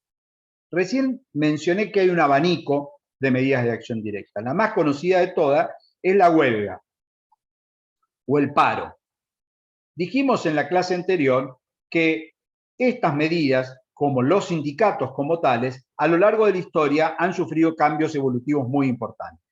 Porque de ser consideradas delitos y estar totalmente prohibidas, han pasado a ser reconocidas y en algunos casos y excepcionalmente reguladas. El derecho a las medidas de acción directa en nuestro país es un derecho constitucional. Surge el propio 14 bis. Así como surge el derecho a la posibilidad de la constitución y formación de los sindicatos, también surge el derecho, el reconocimiento del derecho. Ahora bien, este no es un tema simple, ni es un tema en el que la doctrina esté de acuerdo. ¿Por qué? Porque un concepto esencial de la huelga como tal, o de las medidas de acción directa, es que al ejercerlas voy a causar un daño. ¿Vamos con esto? ¿Por qué voy a causar un daño? Porque si no, no va a tener efecto. Cuando yo tengo un conflicto de intereses y lo que pretendo es que el otro se avenga a lo que yo quiero, si no se aviene por las buenas, se va a venir por las malas, dicho muy burdamente. Es decir, voy a procurar de alguna manera vencer esa voluntad a través de una medida que la ley denomina genéricamente medida de acción directa y que le va a provocar un daño. Ahora, ¿cuál es el daño lícito, reconocido o permitido en una medida de acción directa? Los escucho. ¿Qué podría ser el daño que la huelga me autoriza? Gonza, que te estabas durmiendo y antes que bosteces, te enganché justo. ¿Cuál sería el daño que se te ocurre? Ausencia al trabajo. ¿Por qué? Y porque dañas a la productividad del empleador. Perfecto. No estabas tan dormido, te hacías el distraído nomás. Ese es el daño. Porque en la huelga lo que hace es retrae la fuerza de voluntad, el empleador se ve privado de esa mano de obra durante lo que dure la huelga y eso obviamente altera la cadena de producción. Cualquiera sea la actividad, aún incluidos los servicios, por supuesto. Entonces, el daño que la ley entiende que una medida de acción directa puede provocar es ese. No es ir y bloquear la planta o prenderla a fuego, o romper lo que hay en el portón de la planta, o entrar y saquear la producción. Ese daño es un daño ilícito, es un daño no reconocido ni contemplado dentro de las medidas de acción directa. Esto que a ustedes les puede parecer obvio, es un tema de mucha discusión. ¿Por qué? ¿Hasta dónde llegue el alcance de lo que yo puedo provocar con mi medida de acción directa? A cartón seguido voy a poner otro tema y lo voy a preguntar en voz alta. Los días de huelga, es decir, esta medida de acción directa es directamente una huelga. No vamos a trabajar, no está produciendo la planta. ¿Deben ser pagados por el empleador? Gonza dice sí. Bien. ¿Todos están con Gonza? No, yo no, en realidad, por lo que tengo entendido, normalmente acuerdan, cuando llegan a un acuerdo, acuerdan que se paguen la medida, pero normalmente no se debe estar pagando. Eso está bien. Lauti dice, che, después cuando negocian, por ahí lo pagan, pero la pregunta a mí es antes. No, técnicamente, ¿corresponde pagar? ¿Tiene derecho el trabajador o los trabajadores que hacen la huelga a cobrar salario? No, en base a eso no. Lauti dice no y Gonza le va a decir por qué sí. No, en realidad, o sea, pensándolo técnicamente, también pues, o sea, me viene que no, porque no pone a disposición la fuerza de trabajo del empleador, pero también es como el derecho que tienen de manifestarse, entonces como que se genera medio una controversia, qué sé yo, así pensándolo medio por arriba. Está bien. Bien, No. ¿alguien se le ocurre otra cosa? Porque Gonzalo va razonando mientras lo dice. Bueno, todos están en esa, ¿no? Pensándolo. ¿Qué opinan? Santi, ¿qué pensás? ¿Habría que pagar o no los días de huelga? ¿Con qué fundamento? Yo tenía entendido que no se pagan, salvo lo que decía el compañero, de que luego en la conciliación se retrotraiga todo al inicio. Está bien, ¿y por qué te parece que no se pagan? O que que más allá de que se negocie. Y porque no está, por eso que dijo el otro compañero, que no se pone a disposición la fuerza laboral, entonces no hay nada por qué darle la remuneración. Está bien, pero del otro lado te podrían decir, bueno, che, pero entonces, ¿qué me garantizás con el derecho de huelga si resulta que yo no voy a cobrar? Y que lo despidan, por ejemplo. ¿Cómo? O que no lo despidan. O que No, está bien, pero la pregunta es, yo lo que quiero es un incremento de la zona. Para lograr el incremento de la zona, vos no me diste pelota, tengo que hacer una medida de acción directa. Hago la huelga y resulta que vos después no me pagás los días. Lo estoy diciendo como lo van a escuchar en la calle.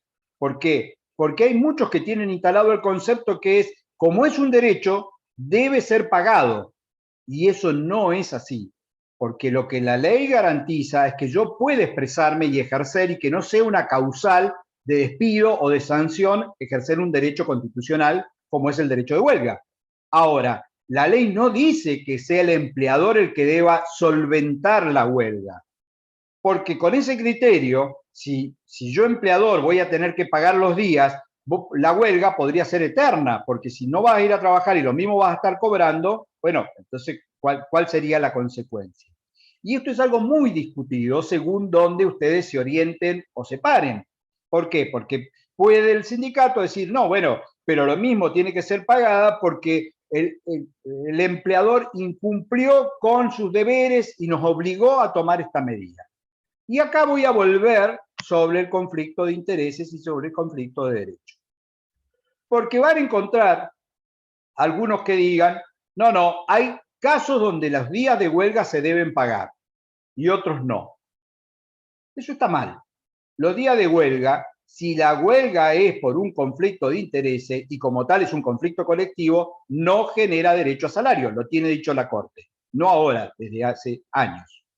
Ahora, si no hubiera un conflicto de intereses, sino que hubiera un conflicto de derecho y el trabajador tiene razón en el planteo, los días sí hay que pagarlo, pero no porque estemos en presencia de una huelga, sino porque estamos técnicamente en una retención de tarea, lo que se llama exceptio non antiplectis contractus. ¿Se acuerdan de este término? Lo han visto en derecho romano, ustedes que son una de las últimas camadas que van a cursar derecho romano porque el nuevo plan de estudio eliminó esa pobre materia.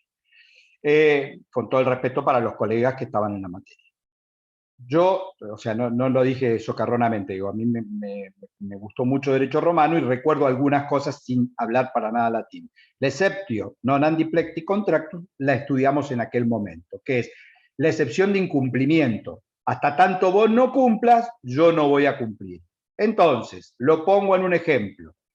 No me pagaste el sueldo. Cuarto día hábil se venció. Quinto, che, pagame el sueldo. Sexto, che, pagame el sueldo. Séptimo, retengo, no voy a trabajar hasta tanto no me pagues el sueldo. ¿Qué hay? Un conflicto de derecho. La autoridad de aplicación dice conflicto colectivo, medida, decreta conciliación obligatoria, todo por fuera de lo que dice la ley. Le dio el carácter de conflicto colectivo cuando no lo era. Bueno, esos días, ¿los tiene que pagar el empleador? Y sí los tiene que pagar, pero no porque haya una huelga, sino porque hay una violación de un derecho. No me pagaste el salario y como consecuencia de que no me lo pagaste, yo retuve tareas. ¿Se entiende? ¿Por qué está mal sostener de que hay supuestos de huelga donde sí se debe pagar? Ningún supuesto de huelga legítima, bien dictada, va a generar derecho al trabajador. Como dijo Lautaro, lo normal es que después, cuando se negocian también esos días. Reconocer parte, todo, algo, eso es parte del acuerdo posterior de negociación en el conflicto. Pero si nos atenemos a lo que la norma dice y a la razón de ser del daño lícito que puede causar una huelga, el empleador no debe pagar los días de huelga. Ahora bien, como dije que el abanico era amplio y que las medidas de acción directa no son solo la huelga, también hay situaciones más complejas o más híbridas para definir. Por ejemplo, ¿qué pasa si los trabajadores se declaran en asamblea permanente? ¿Saben lo que es una asamblea permanente? Se lo imaginan.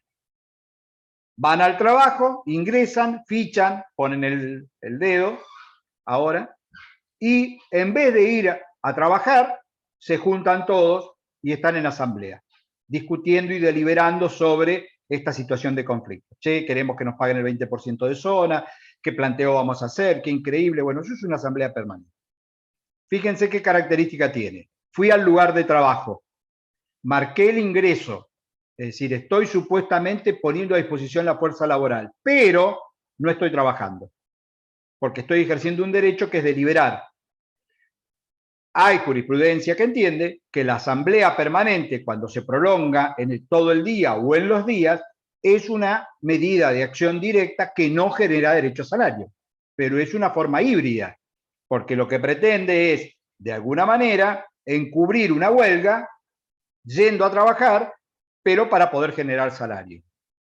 ¿Y esto por qué? Porque ustedes lo sabrán, si les ha tocado directo o a través de los familiares, que uno de los factores que muchas veces disminuye la voluntad de los trabajadores a hacer la huelga es que no van a cobrar esos días y que su sueldo se va a ver disminuido. Entonces el sindicato por un lado empuja a vamos a tomar la medida y el trabajador individualmente por otro lado o en su familia dice, che, si parás 15 días vamos a cobrar la mitad del sueldo. Entonces, la búsqueda de alternativas a esas es, por un lado, por ejemplo, la asamblea permanente. O la otra, el quite de colaboración. O la otra, el trabajo a reglamento. Es, voy, sí marco, sí trabajo, pero menos de lo que corresponde o esencialmente lo que corresponde. Hay una medida de acción directa muy distinta a todas estas, que es lo que se denomina huelga a la japonesa. ¿Saben en qué consiste? Creo que aumentan la producción mucho más allá de lo que de lo que soportan las instalaciones o la empresa en sí. Entonces Sí, eso también genera problemas. claro, Porque en realidad Facu tiene razón, aumenta la producción. Esto estaba muy vinculado con las automotrices. O sea, cuando el producto maneja un valor en función de la cantidad que hay en el mercado, oferta-demanda, yo el valor lo sostengo por una producción determinada. Si yo incremento sustancialmente la producción, pues va a caer el valor del precio. ¿Por qué? Porque la demanda sigue siendo la misma. Entonces la huelga a la japonesa lo que pretende es perjudicar al empleador, no ya en términos de que no voy a trabajar, sino que trabajo produciendo más y de esa manera el valor final del producto cae. Argentina no tiene muchos ejemplos de huelga a la japonesa en la historia, pero es un modelo que lo pongo para que lo tengan en cuenta porque lo van a ver en los autores y por ahí no van a entender de qué se trata. Es la sobreproducción o la producción más allá de la media que la actividad o el establecimiento venía sosteniendo. Eso se llama huelga a la japonesa.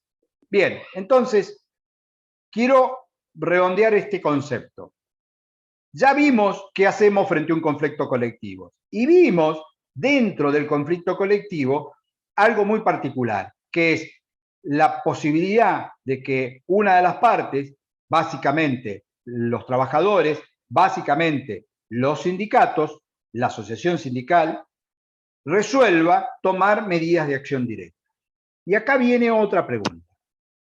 ¿Quiénes están legitimados a resolver medidas de acción directa? ¿Quiénes son los que pueden decretar una huelga? ¿Pueden los trabajadores de manera aislada? ¿Cómo? ¿Los delegados? ¿Puede un delegado resolver él una huelga? Él solo no, con el acuerdo de los demás. Bien. De los trabajadores.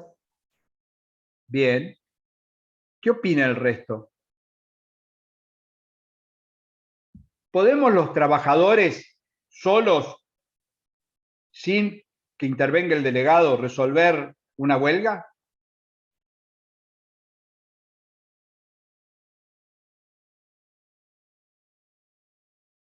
¿No tienen criterio formado al respecto? ¿No tienen ganas de hablar? Sí, Santi. Para mí no, profe, porque ¿Por? el interés colectivo tiene que manifestarse a través del sindicato. Lo que no sé es si tiene que tener personería o no. Bien. No recuerdo. Bien. Ok. Sobre esto también se ha expedido la Corte, y no hace mucho tiempo. Había una postura mayoritaria de doctrina que entendía que las medidas de acción directa podían ser resueltas por los trabajadores agrupados, sin necesidad de pertenecer a un sindicato. La Corte dijo, no, momento. En la línea de lo que Santiago comenta, esto, para que exista una representación grupal, tiene que ser tomada la medida de acción directa por la asociación sindical. Pero basta con que sea simplemente inscrita, es decir, con que cuente solamente con la inscripción. Por lo tanto, a la duda que tenía Santi es, no necesita ser una asociación sindical con personería gremial la que resuelva la huelga, pero sí tiene que ser una asociación sindical. Por lo tanto, no pueden los trabajadores, aún de manera colectiva, unidos, resolver una medida si no ha habido participación del sindicato. Si no es el sindicato el que toma la decisión y notifica a la autoridad de aplicación. En el caso concreto que la Corte resolvió, Orellano se llama, con correo argentino, es un caso muy llamativo porque este trabajador junto con los compañeros toman una medida de acción directa, toman la decisión de huelga por un conflicto salarial y el correo los termina despidiendo.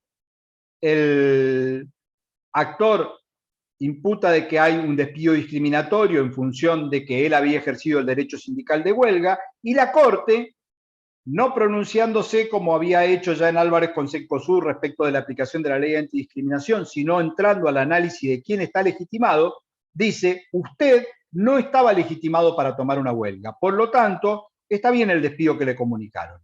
Porque la huelga solo puede ser resuelta en la medida que una asociación simplemente inscripta, o sea, que un sindicato, bastando la simple inscripción, así lo dice la norma, bastando la simple inscripción, lo comunique y lo resuelve. Por lo tanto, en la jurisprudencia de la Corte, doctrina legal de los últimos años, Orellano, para poder resolver válidamente una medida de acción directa, tiene que tomar la decisión el sindicato. Insisto, basta la simple inscripción. No es que deba tener personería gremial para resolver. Entonces, estoy dando varios conceptos que quiero tratar de unirlos. Vimos qué es un conflicto colectivo y cómo tramitamos cuando el conflicto se da, pero vimos también que la forma en que el conflicto se manifiesta normalmente es cuando se toma alguna medida de acción directa. Vimos cuáles son las consecuencias de las medidas de acción directa y los tipos de medidas de acción directas que existen, y acabamos de decir que para que sea válida a la luz de la Corte la medida tomada como una acción directa tiene que ser resuelta por una asociación sindical, bastando la simple inscripción. Esos son los conceptos que quiero que unan y les queden claros. Hay un último tema, porque no quiero meter demasiados temas a la fuerza, una clase antes del parcial. Hay un último tema vinculado con esto, que es lo que se denomina reglamentación del derecho de huelga. ¿Puede ser reglamentado el derecho de huelga? ¿Debe ser reglamentado el derecho de huelga? ¿Existen actividades en las cuales no puede ser ejercida la huelga? Esto es lo que se denomina limitación de las medidas de acción directa en los denominados servicios esenciales. Nuestro país ha pasado en la historia de los últimos 30 años por distintas disposiciones vinculadas con si pueden o no ser afectados los servicios esenciales por las medidas de acción directa.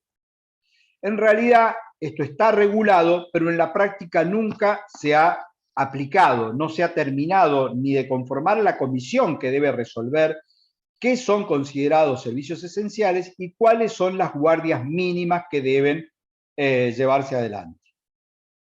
A ver si lo puedo sacar con un ejemplo y que lo entiendan fácilmente.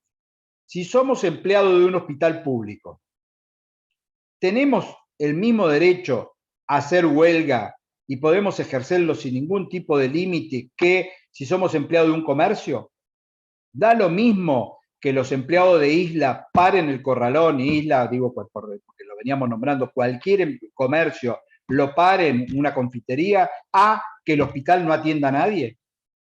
¿Da lo mismo? No, no da lo mismo. Bueno, en esa línea es que hay bastante discusión sobre qué son considerados servicios esenciales.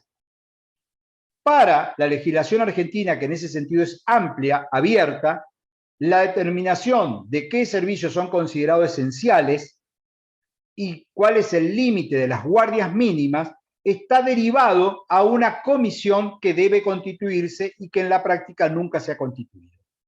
¿Por qué? Porque en alguna etapa de nuestro país esa determinación quedaba en cabeza del Poder Ejecutivo.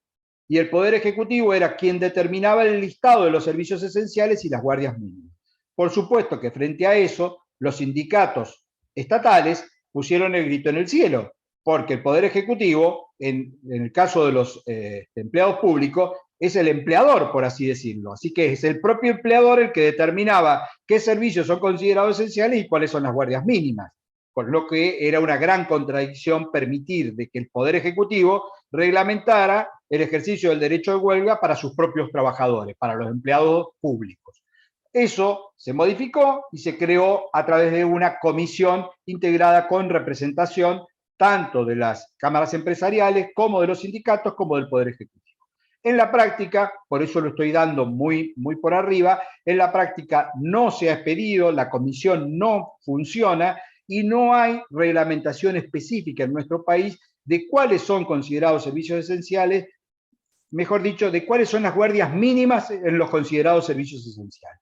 Entonces, si mañana hay un conflicto de los empleados de un hospital, las guardias mínimas se resuelven en el caso concreto. Y normalmente los sindicatos respetan un acuerdo de guardias mínimas, pero no hay una regulación expresa o detallada del ejercicio del derecho de huelga para los conocidos o denominados como servicios esenciales.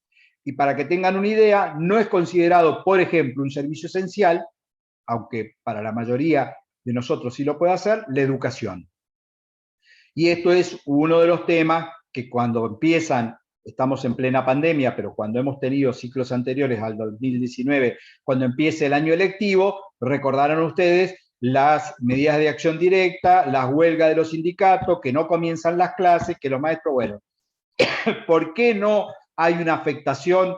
¿Por qué no hay una obligación de que se preste la guardia, etcétera? Porque la educación como tal, a los fines de esta resolución, no es considerada un servicio esencial. Bien, permítanme, estamos en 28, tenemos 10 minutitos más como para redondear. Quiero mostrarles una ley que falta, que es la ley 14250. ¿Qué regula esta ley? La forma en que se va a llevar adelante y a qué reglas se van a someter las partes para poder crear un convenio colectivo. O sea, cómo es que vamos a operar en la medida que entre la asociación sindical con personería gremial y la representación de los empresarios o de la actividad, logremos un convenio colectivo. Yo la ley no la voy a apañar en este caso porque no tiene sentido, sino que vamos a ir a algo que ustedes ya me imagino que tienen claro, pero que necesitamos ahora reforzar, qué es un convenio colectivo y qué alcances tiene un convenio colectivo. Esto lo vimos en las primeras clases, cuando dijimos que una relación laboral puede estar alcanzada por la ley contrato de trabajo, por algún estatuto especial, el caso de la construcción, el caso de los de casas particulares, que tienen una ley especial, por un convenio colectivo y por acuerdo individual. ¿Se acuerdan de esto? Cuando hablamos del principio de irrenunciabilidad, dijimos que no puede haber renuncia a ninguno de los derechos que emanen de cualquiera de estas fuentes. La ley, el estatuto, el convenio colectivo y el acuerdo individual. Ahora bien, ¿qué es el convenio colectivo? Más allá de que la 14250 regula de cómo es que se llega a celebrar un convenio colectivo, lo importante aquí es que conceptualmente ustedes entiendan qué es un convenio colectivo. Un convenio colectivo es un contrato, o sea, parte de la génesis y de la forma de un contrato. ¿Por qué? Porque es una negociación que se lleva a cabo entre dos sujetos muy particulares.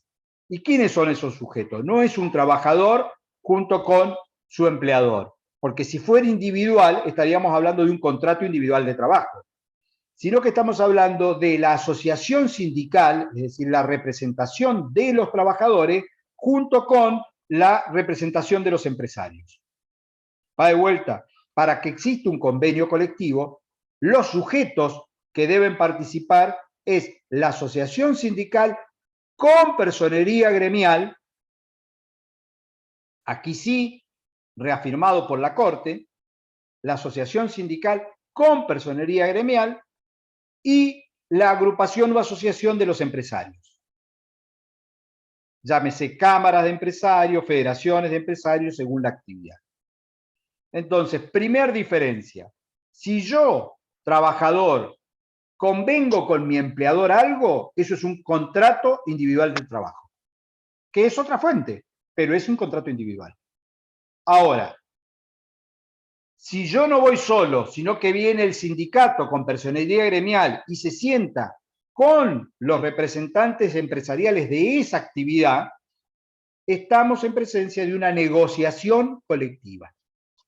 La negociación colectiva puede traer aparejada la existencia de un convenio colectivo. Es decir, ese contrato que han celebrado estos sujetos, que son sujetos muy particulares, que una vez que lo acuerdan, deben someterlo necesariamente a la homologación de la autoridad de aplicación, Ministerio de Trabajo de la Nación, y en función de que esté homologado, eso que era un contrato, que nació como un contrato, tiene el efecto o el alcance de una ley, porque se aplica para todos los sujetos comprendidos dentro de esa actividad. Yo no sé, en el caso de algunos, si me miran seriamente, si están viendo una película de Netflix en el monitor y yo les veo los ojos, o si es porque están escribiendo que me miran así seriamente o están pensando otra cosa. Pero eso ya no lo voy a averiguar a esta altura del cuatrimestre. Entonces, va de vuelta, por si no lo entendieron. ¿Cuándo existe un convenio colectivo de trabajo? Cuando sujetos muy especiales, determinados, como la asociación sindical con personería gremial y la representación empresarial, en la empresarial es más difusa, porque yo tengo que ver cómo es que está nucleada esa actividad. Puede que exista una cámara, puede que exista una federación, hay distintas formas de agrupación según las actividades que se traten. Por ejemplo, para la actividad de comercio, existe la Cámara Argentina de Comercio, la CAC, representa a todos los comerciantes del país afiliados a la CAC, pero no es la única. Lo mismo ocurre en el petróleo. Por ejemplo, si yo voy a negociar un convenio colectivo de petróleo, tengo que ver, la asociación sindical va a ser la compersonería gremial. Ahora, en el caso de las empresas del petróleo, tengo que ver si son de servicios, si son productoras, si son operadoras y cómo están agrupadas, cómo es que logran la representación. Ya tengo los sujetos. Ahora bien, ¿sobre qué versa el convenio colectivo? Y sobre, básicamente, condiciones laborales para esa actividad, para los sujetos alcanzados y comprendidos en el convenio colectivo. Van a ver en la 14250 que uno de los elementos básicos, esenciales de cualquier negociación colectiva es, primero, reconocerse la representación, ambas partes, es decir, la asociación sindical le reconoce a la Cámara la representación y la Cámara le reconoce a esa asociación sindical la representación, y definir el ámbito de aplicación. ¿Qué es esto? Porque el convenio colectivo puede ser de alcance nacional o puede ser de alcance provincial o regional. ¿Y esto por qué? Porque va a depender del sujeto con el que yo esté negociando. Pongo un ejemplo que ustedes ya vieron, no sé si se van a acordar. Convenio colectivo 1/76 para trabajadores del empaque de frutas frescas de Río Negro y Neuquén. ¿Esto qué es? Es un convenio colectivo suscripto por el Sindicato Obrero de Empacadores de la Fruta, el SOEFRIN, con la CAFI y la Cámara de Productores de Río Negro y Neuquén. La CAFI, Cámara Argentina de Fruticultura Integrada, y la Cámara de Productores de Río Negro y Neuquén. ¿Qué ámbito de aplicación tiene ese convenio colectivo? Regional. Solo se aplica para los trabajadores que hacen empaque de fruta fresca en la provincia de Río Negro y Neuquén. Esto quiere decir que si yo tengo un trabajador que empaca manzana en Tunuyán, Mendoza, no está alcanzado por el convenio 176, porque tiene otro convenio colectivo donde las partes signatarias han sido quienes tienen la representación tanto empresarial como de los trabajadores en Río Negro y Neuquén. Si vuelvo a ese convenio 176, van a observar que el SOEFRIN es el sindicato de los trabajadores empacadores de la fruta de Río Negro y Neuquén con personería gremial. Y la CAFI y las cámaras de productores son las asociaciones empresariales reconocidas, legitimadas, porque agrupan tanto a los galpones de empaque y frío como a los productores frutícolas. Entonces, ellos son los sujetos legitimados e interesados en formar y constituir ese contrato que es el convenio colectivo que va a regir para esa actividad. Si yo, en vez de tener un convenio regional, tengo un convenio nacional, voy a comercio, que es un convenio, que es el convenio 13075. Reúne al sindicato de empleados de comercio con representación nacional, con personería gremial, que se sienta y se sentó a negociar el convenio colectivo con las 3 o 4 agrupaciones de empresarios del comercio del país. La CAC es una de ellas, pero existen otras, están todas sentadas y todas negocian en el momento el convenio colectivo. Una vez que lo acordaron, que las partes negociaron las condiciones de ese convenio colectivo, están obligadas a someterlos a homologación. Si el convenio colectivo no se homologa, no tiene validez erga omnes, no tiene efecto de ley. ¿Por qué? Porque no se homologó. ¿Por qué puede no homologarse un convenio colectivo?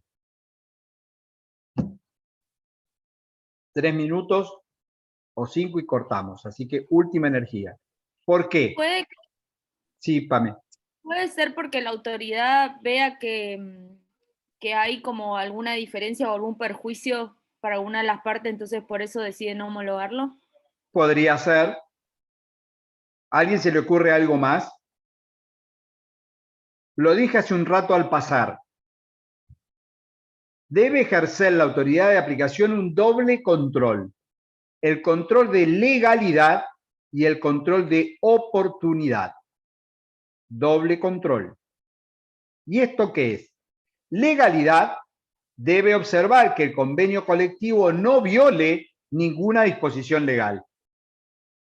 No podría un convenio colectivo, por ejemplo, acordar de que la jornada va a ser de 52 horas. ¿Por qué? Porque el límite de la jornada legal está en la ley 11.544 y son 48 horas. Ahora, ¿podría el convenio colectivo decir que la jornada va a ser de 37 horas y media? Sí, por supuesto, porque está por debajo de la jornada legal.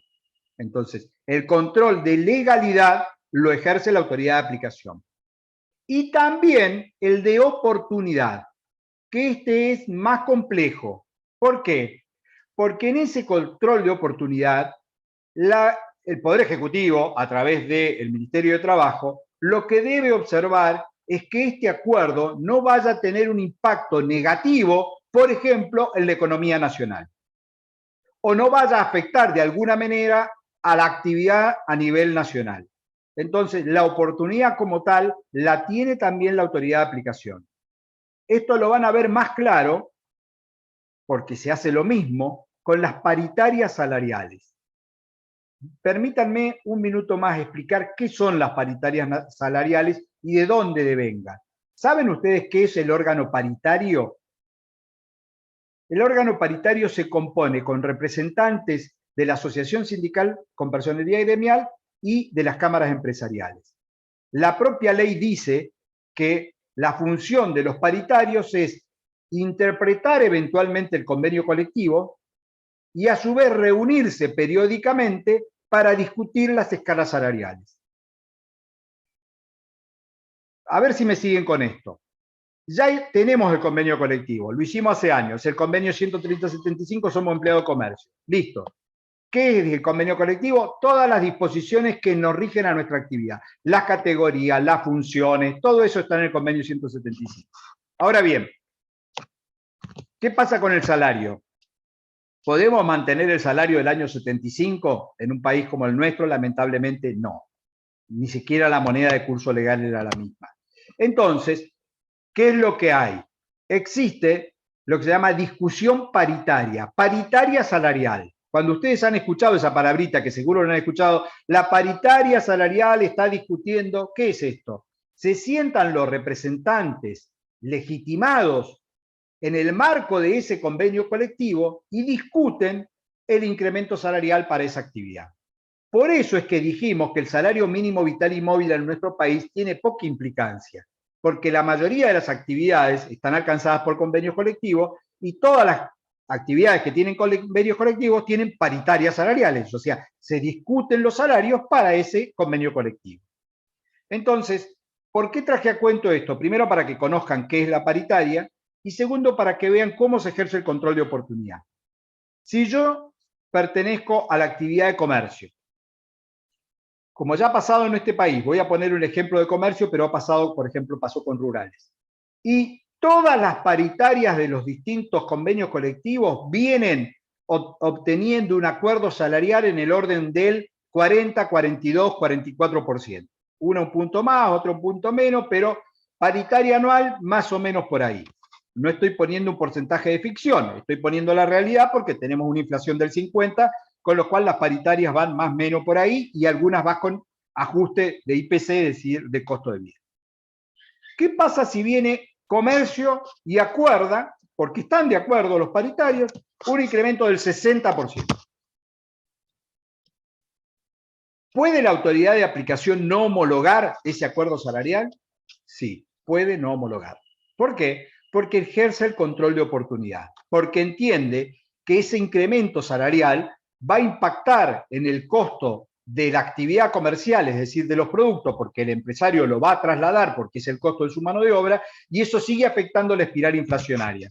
Entonces, al salirse del valor del porcentaje de mercado, eso impacta en la economía. Entonces, como la autoridad de aplicación, entiéndase, Poder Ejecutivo a través del Ministerio de Trabajo, ejerce ese control, podría no homologar esa paritaria salarial, como podría no homologar un convenio colectivo si entiende que lo negociado en el convenio colectivo tiene un impacto negativo para el país, o para el sector, o para la actividad en general.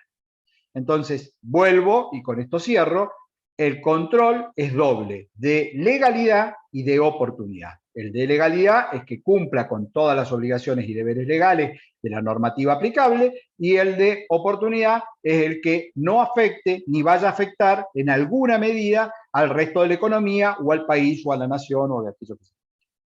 ¿Se entendió? Último, y no jodo más, solo para que sepan, porque en la clase anterior hice alguna mención a que cuando estamos en presencia de sindicatos de actividad privada, estamos hablando de que hay un único sindicato con personería gremial y la negociación está sujeta a la negociación de la 14250 para los convenios colectivos. Pero fíjense que hay una ley específica de convenciones colectivas de trabajo para los empleados públicos, es decir, para los trabajadores del Estado. Esto está regulado en la ley 24.185, que es la que he puesto aquí, que la tienen también en PETCO, y de esta propia ley surge que en el caso de los empleados públicos puede haber más de una asociación sindical con personería gremial. Entonces, es por eso que muchas veces el Estado, ya sea nacional, provincial o municipal, cuando negocia convenios colectivos para sus empleados, negocia con más de un sindicato porque hay más de uno que tiene personería gremial. Esto es ATE, CTA, ATEN, CEJUM, estoy hablando de sindicatos estatales. Entonces, ¿dónde está regulado y cómo se negocian los convenios colectivos de los empleados públicos? Es en la ley 24.185, que quería simplemente mencionarla para que no cometan el error de entender de que cuando se negocian convenios colectivos en estatales se aplica la 14250. No se aplica la 14250, sino que se aplica esta ley específica que es de negociación colectiva para empleados públicos. ¿Ok? Bien, yo me doy por satisfecho siendo 5:45 con los temas. ¿Dudas? ¿Preguntas? Quedan pocos, pero son muy buenos los que quedan, así que me alegro mucho, los felicito por el aguante. Espero que hayan presentado el práctico, lo vamos a tener corregido durante el fin de semana y vamos a ir poniendo devolución en la misma PETCO como hicimos la otra vez. El día martes a las 20 horas yo voy a generar ya el martes, les mando la reunión de Zoom, a libro abierto, dudas y preguntas, clase de consulta. El que tenga gana participa, el que le parece más útil quedando, se queda estudiando, eso ningún problema. Y en un ratito termino ya de subir la clase, o sea, cierro la clase, la subo para que la clase de hoy quede también subida. Recuerden, estatutos especiales deben verlo de los videos del doctor Cosentino que están en PETCO. 3 estatutos especiales que tienen que ver, que son régimen de la construcción, rurales y trabajadores de casas particulares ex servicio doméstico. ¿Alguna duda? Buen fin de semana largo. Sí, escucho, María Eugenia. ¿La mesa de diciembre es presencial? ¿Va a ser presencial? Entiendo que sí. ¿Y tiene una fecha aproximada? O no, todavía no, lo resolveremos en la semana con el doctor Cosentino. ¿Usted ya va a rendir? ¿Quiere que le vaya tomando a cuenta? Le puedo ir tomando ahora si quiere. No. No, bueno, yo no tengo problema. Buen fin de semana largo, que lo disfruten estudiando Derecho Social. No, que lo disfruten de otra manera. Chao, chao. Gracias, profe. Chao. Chao.